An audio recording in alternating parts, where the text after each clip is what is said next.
بسم اللہ الرحمن الرحیم۔ السلام علیکم۔ یو اے وائس چینل میں خوش آمدید۔ دوستو، آج کا یہ خوبصورت واقعہ سننے کے لیے ہمارے ساتھ جڑے رہیے گا۔ ایک دفعہ حضرت عیسیٰ علیہ السلام کا گزر ایک ایسی بستی کے پاس سے ہوا جو بہت ہی زیادہ سرسبز و شاداب تھی، اور وہاں پر رہنے والے لوگ بھی بہت ہی زیادہ خوش باش نظر آتے تھے۔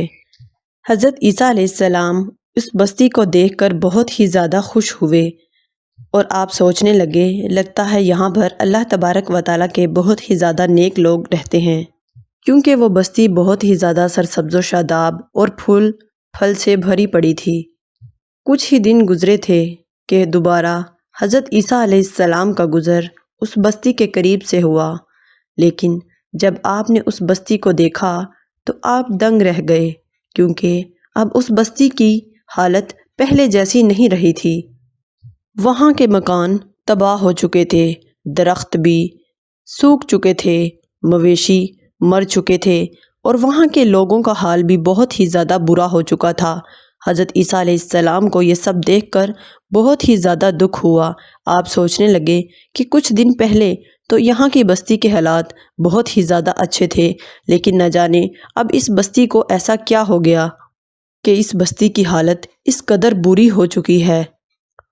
کیونکہ حضرت عیسیٰ علیہ السلام اللہ تبارک و تعالیٰ کے برگزیدہ نبی تھے، اور اللہ تبارک و تعالیٰ سے ہم کلامی کا شرف بھی آپ کو حاصل ہوتا تھا۔ اللہ تبارک و تعالیٰ نے حضرت عیسیٰ علیہ السلام کو وحی کی، اے میرے پاک پیغمبر، ایک دن ایک قافلے میں ایک شخص اس بستی سے گزرا۔ وہ شخص بہت ہی زیادہ بے نمازی تھا۔ اس شخص نے اس بستی کے چشمے سے پانی پی لیا، اور اے میرے پاک پیغمبر، آپ جانتے ہیں کہ وہ شخص کون تھا؟ وہ بے نمازی تھا جو نمازیں نہیں پڑھتا تھا۔ جیسے ہی اس شخص نے اس بستی کے چشمے کو چھوا تو یہاں پر موجود ہر چیز بے رنگ ہو گئی، اور اس بستی کی حالت اس بے نمازی کی وجہ سے ہوئی ہے، کیونکہ وہ شخص بے نمازی تھا، اور اس بے نمازی نے جب اس گاؤں کی طرف اپنا رخ کیا تو اس بستی کی یہ حالت ہو چکی ہے۔ یہاں کے مویشی بھی مر چکے ہیں، اور یہاں کا سرسبز و شاداب درخت، کھیت وغیرہ بھی ڈہ چکے ہیں۔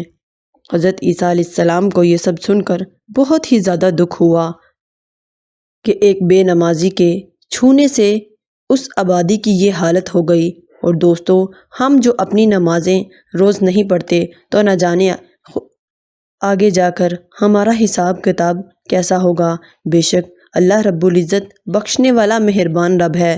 ہمیں چاہیے کہ ہم اپنی نمازوں کو وقت پر ادا کریں، کیونکہ ایک بے نمازی کی سزا بہت ہی بری ہے۔ جو بندہ اپنی نمازوں کو وقت پر ادا کرتا ہے وہ اللہ تبارک و تعالیٰ کا نیک بندہ شمار کیا جاتا ہے۔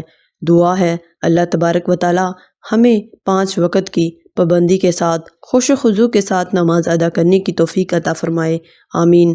دوستو، اگر آپ کو آج کا یہ واقعہ اچھا لگا ہو تو ہمارے چینل یو اے وائس کو سبسکرائب کرنا مت بھولیے گا۔